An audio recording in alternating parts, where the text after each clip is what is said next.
It's 2 in the morning. A 78-foot wooden boat is running flat out across black water, 45 miles per hour. No lights, no radio. Japanese destroyers on 3 sides. The engines are screaming so loud you can't hear the man next to you shouting in your ear.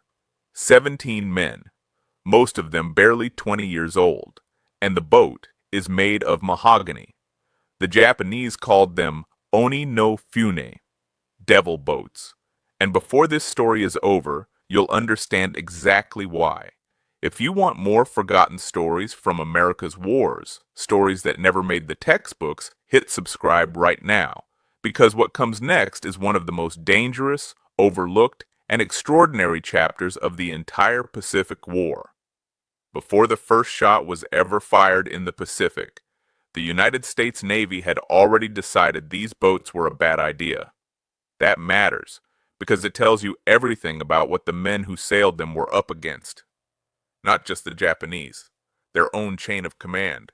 The story begins not in a war room, but in a boatyard, and not during World War II, but years before it. During the lean, strange years of the 1930s, when the Navy was scrambling to figure out what a future war might look like, and more painfully, how to fight it with almost no money. The concept was deceptively simple. Build a small, fast torpedo boat that could dart in, fire its torpedoes, and disappear before the enemy could respond. Cheap to build. Cheap to run. Lethal if it worked. The British had tried something similar in World War I. Motor torpedo boats they called MTBs. The Italians had sunk an Austro-Hungarian battleship in 1917 using exactly this approach. A small, fast craft launching a torpedo at close range and running like hell. The concept worked. But the American Navy in the 30s wasn't interested. Senior admirals looked at the idea of small wooden boats taking on warships and dismissed it. A torpedo boat was too small, too fragile, too dependent on calm seas, and unofficially, something more human was going on. The big ship admirals had spent their careers climbing toward battleships and cruisers. A 78-foot plywood boat wasn't anybody's idea of a career. So the program existed in a kind of limbo. Small enough to be deniable, alive enough to keep consuming resources. What kept it alive was one man and one competition. In 1938, the Bureau of Ships issued a design competition for a new torpedo boat. One of the entrants was a British racing boat designer named Hubert Scott Payne. He'd spent years building high-speed power boats and had already developed a working torpedo boat for the Royal Navy, which he'd funded himself. He called it the PV-70, private venture. His own money. His own faith in something the admirals refused to believe in. He shipped the boat to the United States, had it evaluated at the Philadelphia Navy Yard, and it outperformed everything else in the competition. On June 24, 1940, the Navy ordered 12 boats based on his design. They were built by Elco, the electric launch company in Bayonne, New Jersey. The PT boat program was born. Patrol torpedo. But here's what almost nobody knows about that moment. The Navy ordered those boats with almost no strategic doctrine for how to use them. No manual, no established tactics, no clear mission beyond the vague notion of torpedo attack. The men who would eventually sail them into the darkness of Blackett Strait, into the teeth of the Tokyo Express, they'd be making it up as they went, which turned out to be both their greatest weakness and their strangest strength. To understand why PT boats mattered, you have to understand what the Pacific looked like in late 1941. Not the Hollywood version with clean maps and tidy arrows. The raw, terrifying reality of what the United States was actually facing. Japan had been building its military for a decade with single-minded, methodical purpose. By December 1941, the Imperial Japanese Navy was arguably the most capable naval force in the world. 10 battleships, 10 fleet carriers, 36 cruisers, over 100 destroyers. Its pilots had sharpened their skills in years of brutal combat over China. These were not amateurs. The United States, by contrast, had spent the 1930s in a kind of strategic sleep. In 1938, the total Army budget was $458 million.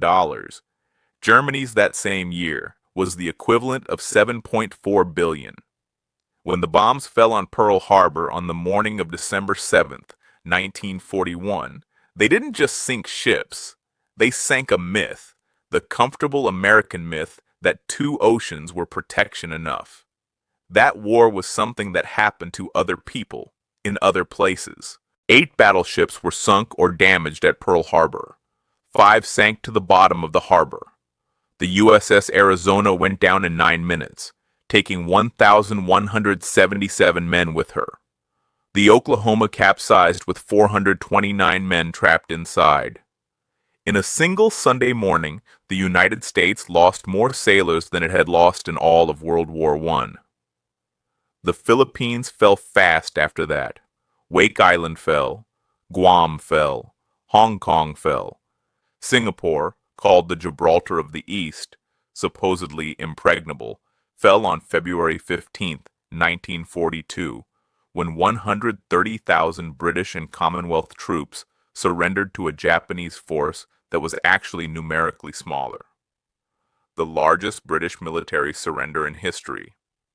In the Philippines, the American commander was General Douglas MacArthur.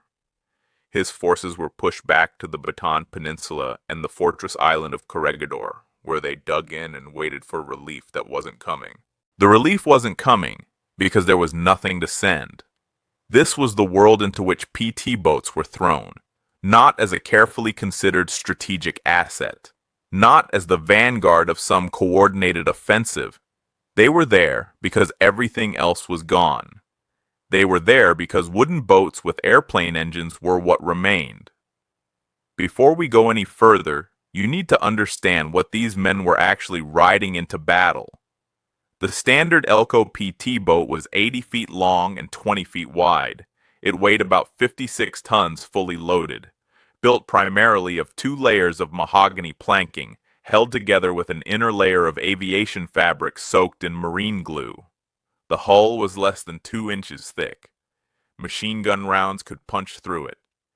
Cannon fire tore it apart. A Japanese destroyer, if it ran one over, wouldn't even feel the impact. And yet, the heart of the boat was its engines. 3 Packard W14 marine engines, each producing 1,200 to 1,500 horsepower. Here's the detail that gives this whole story its name. The engine block was based on the same design used in the Allison V1710 aircraft engine, the same family of power plant that went into the Bell P-39 Airacobra fighter. The PT boat crews sometimes called the nose section of their craft the P-39 nose, because the engine configuration was so similar. The Japanese, facing these boats in the darkness of the island passages, called them something else entirely. Oni no Fune, devil boats. 3 of those engines working together could push a PT boat to speeds approaching 45 knots, roughly 52 miles per hour. On open water, in good conditions, there was almost nothing in the Japanese fleet that could catch one.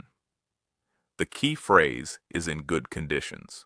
The slot, the body of water running through the central Solomon Islands, was not good conditions. It was 300 miles of treacherous, island-studded water prone to sudden squalls and waves that turned a 45-knot run into a bruising, bone-cracking ordeal. Crew members came back from patrols with cracked ribs from being slammed against the hull. One officer reported losing a filling from a tooth. Shrapnel wounds were common. Concussions from wave impact were almost routine. The armament was formidable for a boat this size. Typically 4 torpedoes in deck-mounted launch tubes, 40mm and 20mm cannon, 50 caliber machine guns, depth charges. Later in the war, some boats were fitted with a 37mm Army anti-tank gun, literally taken from an Army vehicle and bolted to the bow. Historians still debate how effective the early Mark 8 torpedoes actually were. Multiple accounts from veterans suggest they were plagued by depth-running problems, the torpedo running several feet deeper than its set depth, passing harmlessly beneath the target. In one documented engagement in late 1942, a PT squadron fired 16 torpedoes at Japanese destroyers and scored no hits. The crews reported watching the wakes pass under the ships. The Navy's official position was that the crews had missed. The crew's position was rather different. The crews were young, impossibly young, by the standards of what they were being asked to do. The average age of an Elco PT boat crew in 1942 was 22. Officers were typically 23, 24. Lieutenant John F. Kennedy, who would command PT-109, was 26 when he took command, and he was considered relatively senior. They called themselves the Mosquito Fleet. Small, fast, capable of delivering a sting completely out of proportion to their size, and utterly impossible to take seriously until they were already in your face. March 11th, 1942. Corregidor Island, Manila Bay, Philippines. It was raining. It was almost always raining on Corregidor in March. General Douglas MacArthur stood on the island's north dock and faced a decision that would follow him for the rest of his life. President Roosevelt had ordered him to leave the Philippines and make for Australia, where he would take command of Allied forces in the Southwest Pacific. MacArthur had initially refused. He'd asked to be allowed to resign his commission and fight as a private soldier alongside his men. The War Department said no. The order stood. MacArthur had options for leaving. A submarine was available. Aircraft could potentially get him out. He chose a third option. PT boats. 4 boats, PT-41, PT-32, PT-34, and PT-35, would carry MacArthur, his family, his chief of staff, and 14 other officers through 580 miles of Japanese-controlled waters to Mindanao, where aircraft would complete the journey to Australia. The man commanding the mission was Lieutenant John Bulkley, 30 years old, Naval Academy graduate. He'd already earned a reputation in the Philippines for aggressive, relentless action against the Japanese. Bulkley had been operating PT boats in Philippine waters since December 1941, with virtually no supplies, no spare parts, no resupply. His men had been eating whatever they could find. The boats were running on improvised repairs and sheer determination. The mission was harrowing. The 4 boats were separated by heavy seas almost immediately. One boat developed engine trouble and had to be left behind. MacArthur spent much of the journey sick from the violent motion of the boat. His son Arthur, who was 4 years old, reportedly thought the whole thing was an adventure. After 35 hours at sea, they reached Mindanao on March 13th. Aircraft took them to Australia 3 days later. When MacArthur landed in Australia and made his famous statement, "I shall return," he had arrived partly on the backs of PT boat crews who'd nursed broken-down boats through Japanese-controlled waters in the dark. But here's the part of this story that gets complicated. MacArthur left 76,000 American and Filipino soldiers behind on Bataan and Corregidor. Within weeks, those soldiers, starving, diseased, their supplies nearly exhausted, surrendered. What followed was the Bataan Death March. A 65-mile forced march under brutal conditions that killed between 5,000 and 18,000 Filipino and American soldiers. The numbers remain disputed. The horror does not. MacArthur's departure was legal, ordered, and strategically necessary. It was also the kind of decision that corrodes something in a man, that he spends the rest of his life justifying. "I shall return" wasn't just a promise to the Filipino people. It was, perhaps, a promise to himself. Here's what I want to ask you right now. If you were MacArthur that night, standing on that dock, knowing what was about to happen to the men you were leaving behind, Would you have gotten on those boats? Leave your answer in the comments. There's no wrong answer. This is exactly the kind of question history forces you to sit with. August 7th, 1942. United States Marines hit the beaches of Guadalcanal. It was the first American offensive operation of the Pacific War, and it began well. The Japanese garrison was small. The airfield they were after, Henderson Field, fell within hours. For a brief, hopeful moment, it seemed like this might actually work. Then the Navy left. The naval commander, Vice Admiral Frank Jack Fletcher, withdrew his carriers after losing 21 aircraft over 2 days. His carriers were too valuable to risk, he argued. Without the carriers, the transports couldn't stay. Without the transports, the Marines didn't receive the heavy equipment, ammunition, and food they'd been promised. On the night of August 8th into 9th, a Japanese cruiser force slipped down the slot and inflicted one of the worst naval defeats in American history. In the Battle of Savo Island, in less than 40 minutes of fighting, the Japanese sank 4 Allied cruisers, the USS Astoria, the USS Quincy, the USS Vincennes, and the HMAS Canberra, killing 1,077 men. The Japanese lost no ships. The Marines were now alone on Guadalcanal. They had the airfield, they had their rifles, and they had, arriving gradually through the weeks that followed, a small force of PT boats. The Tokyo Express was what American sailors called the Japanese destroyer convoys that ran troops and supplies down the slot to Guadalcanal every night. The Japanese called their own operation rat transportation, a phrase that captured both the furtive nature of the runs and their desperate necessity. Japan needed to hold Guadalcanal. America needed to take it. Both sides fed men and material into the island in a 6-month struggle that would grind up the best naval power both nations possessed. The PT boat's mission was simple in concept and nearly suicidal in execution. Intercept the Tokyo Express at night. Fire torpedoes. Disrupt the supply runs. Make the slot dangerous for Japanese destroyers. What nobody told the PT boat crews, what perhaps nobody fully understood yet, was that their boats were optimized for calm water, close-range attacks, and the waters around Guadalcanal were almost never calm. The slot generated a chaotic sea state. Waves that didn't run in any consistent direction. Cross swells from the islands on either side. Sudden rain squalls that reduced visibility to 0. Running at speed in these conditions required men to hold on with both hands, which made operating weapons genuinely difficult.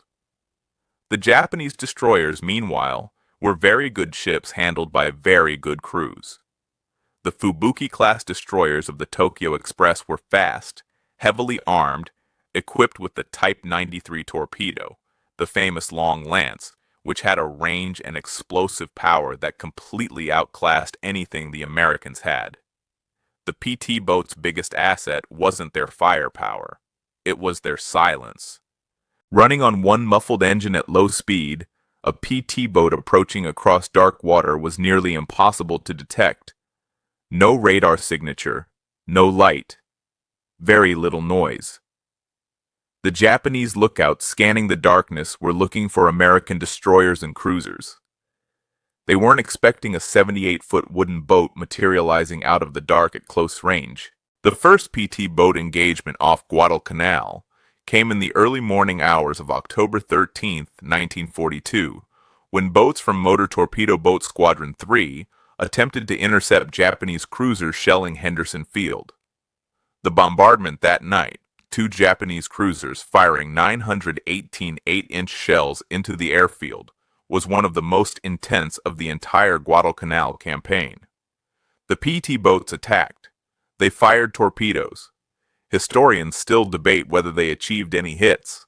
What's not disputed is that the men who made that attack did so while the shore behind them was erupting in shell fire and the sea around them was being torn apart by gun blasts. The engagement that really put PT boats on the map, The one that proved wooden boats could go into the darkness and come out the other side came several weeks later, but it would come at a cost. By late 1942, PT Squadron 2 had established an operating base at Tulagi, a small island just across Iron Bottom Sound from Guadalcanal. Iron Bottom Sound had gotten that name organically. So many ships had been sunk in those waters that sailors began using it informally, and it stuck. The bottom of that sound was littered with the wreckage of American and Japanese warships, hundreds of feet below the surface. The PT boat base at Tulagi was primitive in the extreme. The boats tied up to a makeshift floating dock. Fuel came in drums. Parts were improvised from whatever was available. The heat was merciless, tropical heat layered with humidity so thick you could almost see it, and the men were constantly sick with dengue fever, malaria, and dysentery. Medical supplies were limited. Rest was limited. Everything was limited, except the number of nights they were expected to go out. The night of November 13th into 14th, 1942, was one of the most ferocious naval engagements of the entire Guadalcanal campaign. The naval battle of Guadalcanal fought over 2 nights, involving battleships, cruisers, destroyers, and PT boats in a chaotic, close-range melee that neither side had planned for or fully controlled. In that battle, the USS Atlanta was accidentally hit by American gunfire. 3 American destroyers were sunk.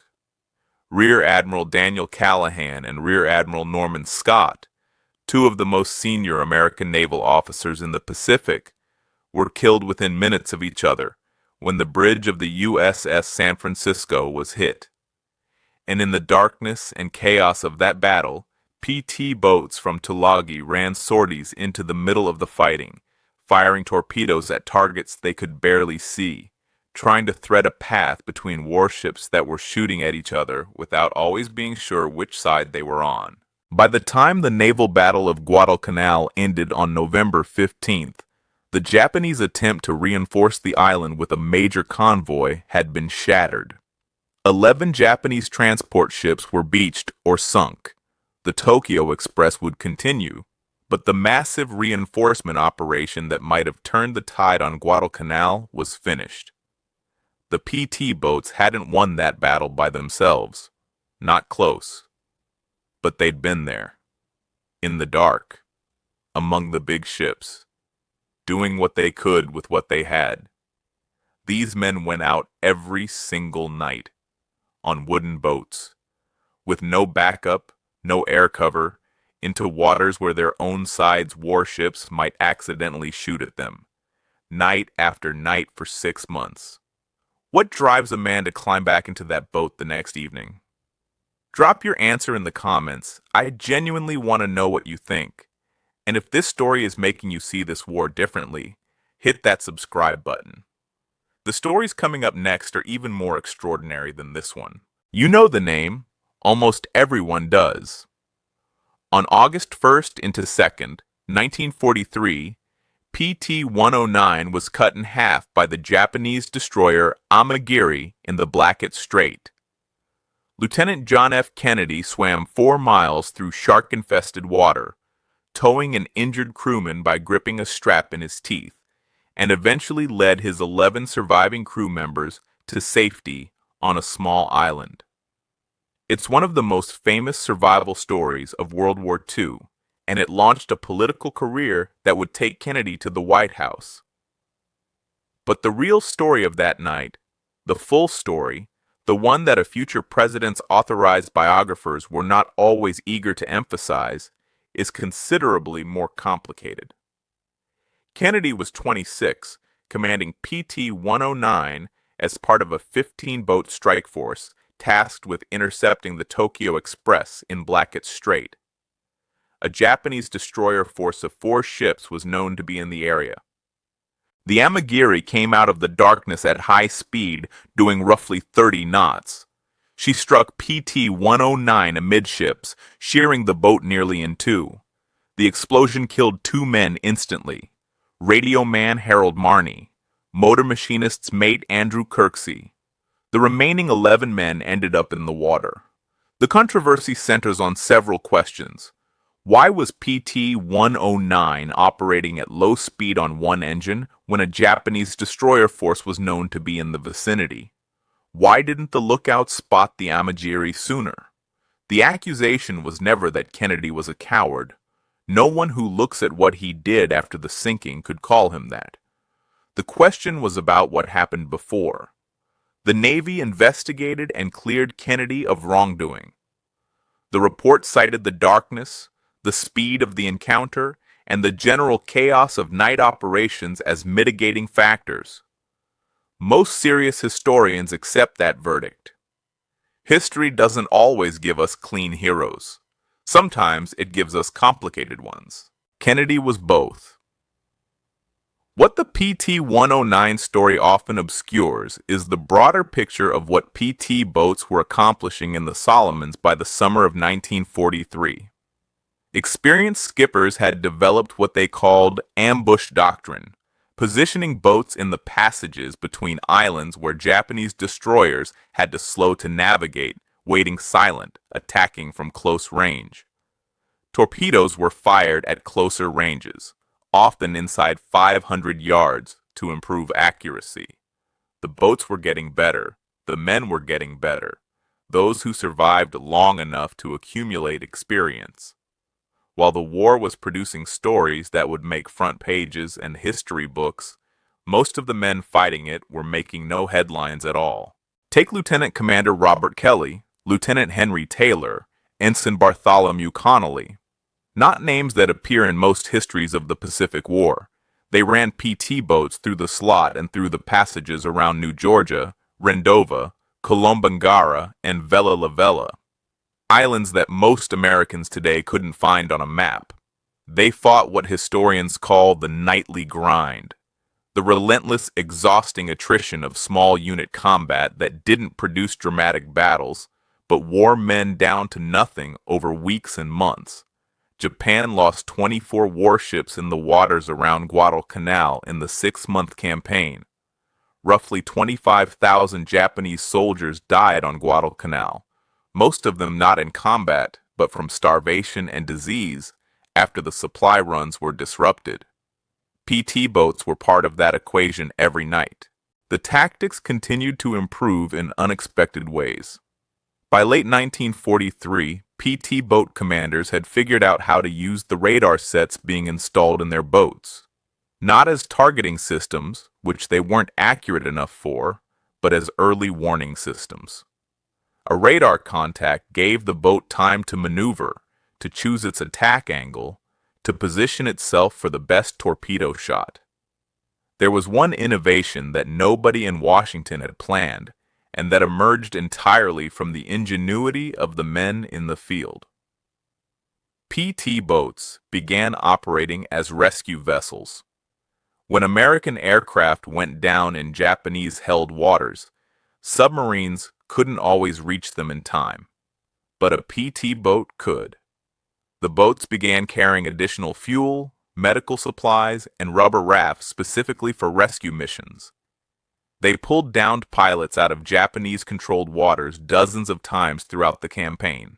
One rescue recorded in the squadron logs but rarely mentioned in popular histories involved a pilot who'd been in the water for 36 hours in waters described by the PT boat commander's log as definitely within Japanese patrol range. The crew went in anyway. The pilot survived. The log entry doesn't record the crew members by name. It says only, "Mission accomplished. All hands returned." That was the nightly grind. Anonymous men doing things that didn't fit in press releases, in waters that didn't show up on maps, that civilians were reading back home. If this story is changing how you see the Pacific War, not just the famous battles, but the human beings inside them, hit that like button right now. It helps get this history in front of people who've never heard it. By early 1944, something had fundamentally shifted. The Americans were winning. Not decisively yet, not visibly enough for people back home to feel it, but in the cold arithmetic of attrition, ships sunk, aircraft destroyed, trained pilots and experienced naval officers killed, Japan was losing a war it couldn't replace its losses in. The PT boat force had expanded enormously. The original handful of boats in the Philippines had grown into a force of hundreds, organized into motor torpedo boat flotillas, operating across the entire Pacific theater. New generations of boats were coming out of the yards, longer, faster, better armed, with improved torpedoes that actually ran at the depths they were set to. The Mark 13 torpedo, which replaced the earlier Mark 8 on most Pacific PT boats, was a dramatic improvement. Lighter, faster running, more reliable. PT boat crews who'd spent 1942 watching their torpedoes run under Japanese ships finally had a weapon that worked. Japan's best naval officers were dead.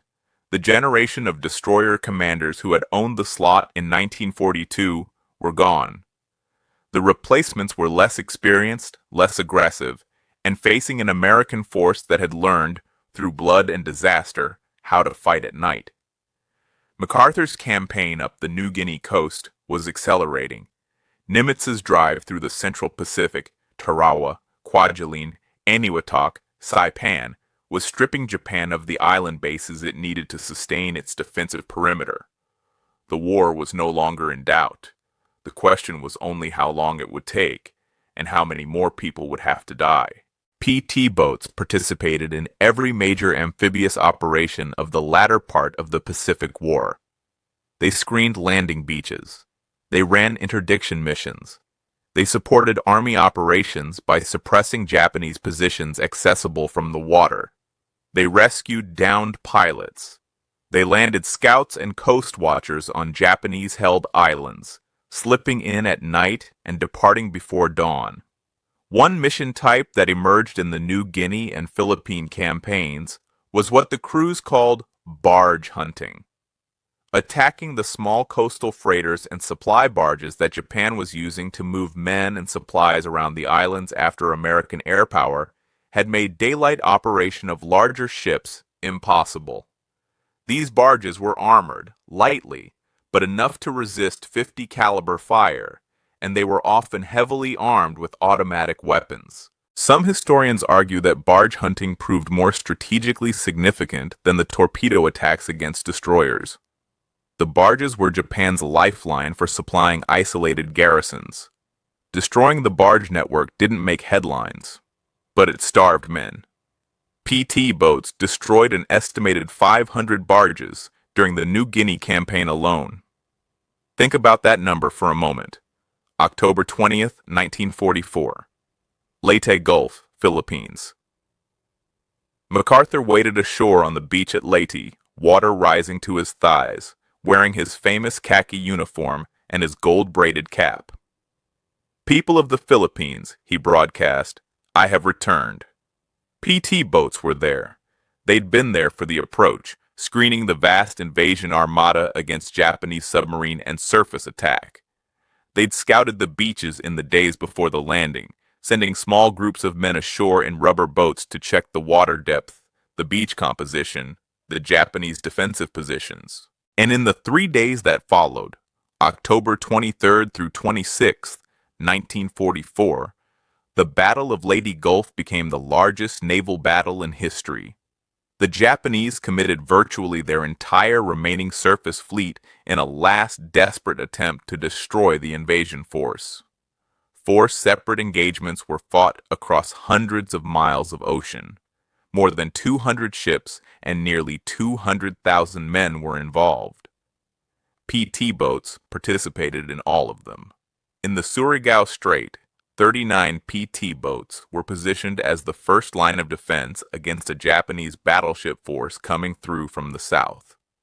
They attacked in the darkness in small sections, taking heavy fire from the Japanese formation. The attacks were largely unsuccessful in torpedo terms, but they accomplished something else. They radioed contact reports. They told the American destroyers and battleships waiting to the north exactly where the Japanese were, what course they were on, how fast they were moving. Those contact reports allowed Admiral Jesse Oldendorf to position his forces perfectly for the classic crossing the T, putting his line of battleships across the path of the Japanese column so that every American ship could fire broadside while the Japanese could only fire their forward guns.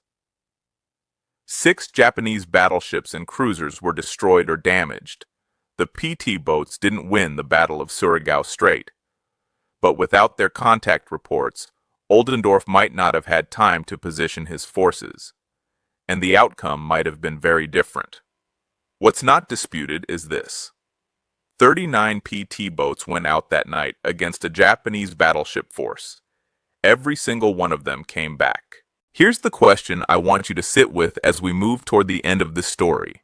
These were wooden boats, mahogany hulls, 2 inches of wood against battleship guns. And they went anyway. What does that tell you about the men inside them? Leave your answer in the comments. And if you haven't subscribed yet, now is the time. Every week we bring you stories exactly like this one, stories that deserve to be remembered. The war ended on September 2, 1945. Japan's formal surrender signed aboard the USS Missouri in Tokyo Bay. In 3.5 years of Pacific combat, the United States Navy lost 148 PT boats to all causes: combat, accidents, weather, the general violence of operating small wooden boats in a war zone. Roughly 800 PT boat crew members were killed, hundreds more were wounded. The PT boat force never numbered more than a few hundred boats, and perhaps 12,000 men at its peak. Their casualty rate was among the highest of any naval unit in the Pacific War. They had sunk or participated in the sinking of Japanese destroyers and smaller warships. They had disrupted the Tokyo Express. They had rescued hundreds of downed airmen. They had screened dozens of amphibious landings. They had carried MacArthur out of the Philippines and brought intelligence officers and coast watchers onto and off of Japanese-held islands in the darkness. Whether any of this was worth the cost, whether 800 dead men and 148 destroyed boats changed the course of the war in any measurable way, is a question that resists easy answers. The men who served on PT boats generally believed it was worth it. That's not surprising. People who survive dangerous things tend to construct meaning around the danger, because the alternative, that it was random, that survival was luck, that the dead men died for no calculable purpose, is a thought too heavy to carry. John Bulkley, who commanded the boats that carried MacArthur out of the Philippines, retired as a vice admiral in 1988 and died in 1996 at age 84. He was buried at Arlington National Cemetery. John Kennedy became the 35th President of the United States. He kept a piece of coconut on his desk in the Oval Office, the one he'd used to scratch a distress message during the PT-109 ordeal, which had eventually been carried by 2 native islanders to an Australian coast watcher and triggered the rescue. He said it reminded him of certain things. Harold Marney and Andrew Kirksey, the 2 men who died when PT-109 was cut in half, never made it home. Marney was 19 years old. Kirksey was 25. Kirksey had reportedly told a friend before the mission that he had a feeling he wasn't coming back. He climbed into the boat anyway. That's the part that doesn't make it into most accounts. Not the famous men and the famous moments, but the 19-year-old who drowned in the dark in a passage between islands that most Americans couldn't name. The men the logs record only as crew, the ones who got no coconuts, no Oval Offices, no biographies. They were there too, in the dark, on the wooden boats, with the engines so loud you couldn't hear the man next to you. They were there, and they didn't come back. In the years after the war, the PT boat program was quietly wound down. The boats were sold, scrapped, or given away. A few were converted to pleasure craft. Most simply rotted away on forgotten docks or sank in back coves where nobody much cared. The Navy had no further use for them. The concept itself didn't die. The U.S. Navy's patrol coastal vessels, the riverine warfare craft of Vietnam, the Mark V Special Operations craft, all of them carry some DNA from those 80-foot mahogany boats that ran through the slot in 1942 and 1943. The fundamental idea, a small, fast, lethal boat operated by a small crew willing to go places larger ships couldn't, has proven durable across 8 decades. There are 7 PT boats known to survive in complete or largely complete form. PT-617 is at the Battleship Cove Museum in Fall River, Massachusetts. PT-309 is at the National Museum of the Pacific War in Fredericksburg, Texas. Several others exist in varying states of preservation around the country. If you ever get the chance to stand next to one of these boats and put your hand on the hull, 2 inches of mahogany between you and the Pacific Ocean, between you and the dark, it does something to you. You think about the 20-year-old standing where you're standing, in the black water off Guadalcanal, with the engines running and the wake glowing green in the darkness behind him, and somewhere out there in the dark, the Tokyo Express coming down the slot. He was 20 years old. He had a wooden boat and 3 airplane engines, and a torpedo that might or might not run true. He went anyway. That's the story of the Devil Boats. Not the story of great admirals and turning point battles, though those are real. The story of the men who went out in the dark and did what they could with what they had, night after night, in waters that had already swallowed 100 ships and that would swallow more before it was over. The Japanese called them Devil Boats. The men who sailed them just called them home. If this story moved you, if it changed even slightly how you think about the Pacific War and the men who fought it, share this video with someone who needs to hear it. And hit that subscribe button. These men deserve to be remembered. And there are dozens more stories just like this one waiting to be told.